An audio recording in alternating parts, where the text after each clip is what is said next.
Weekend of September 14th is one that will likely never be forgotten on Wall Street. It's when Lehman Brothers failed and Bank of America bought Merrill Lynch.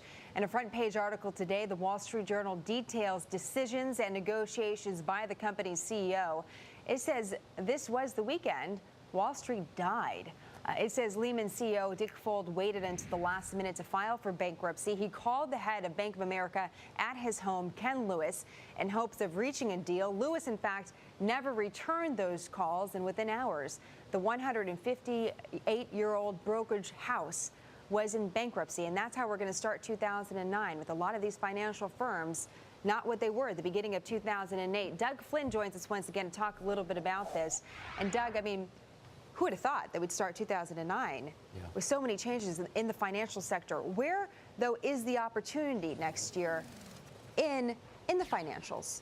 Yeah, it's really tough to see how the firms are going to exist in their new status as banks instead of investment firms like they used to. So it's very, anytime you would take a stake in financials or any kind of company in a major transition, there's a lot of risk with that. And so there's a lot of single stock risk too, because you just don't know what you don't know. There may be more to come. I don't suspect that there is, but you don't know. And so it's highly speculative money. It's the same thing, GM, any of these firms. Well, I was just going to ask, is that really, are you putting the financials at the same level as you would, let's say, at General Motors or buying stock in Ford? Is it the same thing? I don't think it's exactly the same because GM has a business model that's basically failed. I think the financial companies will figure out a way to make money as greed comes back into Wall Street. Eventually, you can't get that out. You know, can't keep that away. It's going to come back. All right, roll the dice with me, Doug, a little bit, though. If you had to, I mean, what firm do you think is going to lead the pack and start making money again once these firms do that?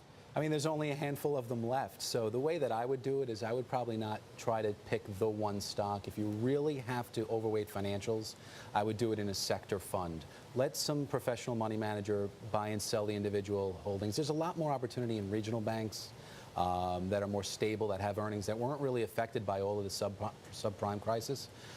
Any of these major companies we're talking about here have a lot of risk. So that's, again, your gambling money. If you really want to overweight it or don't want to miss it, go into a sector fund. That would be the best way to play this if you had to play it. I don't think I'd speculate with just one company. Yeah, and Barron's had that big article this weekend talking about some of the financial firms and their exposure to the credit card market and how that's the next shoe to drop. So it's tough, no doubt, to make those choices, Doug. Thank you very much.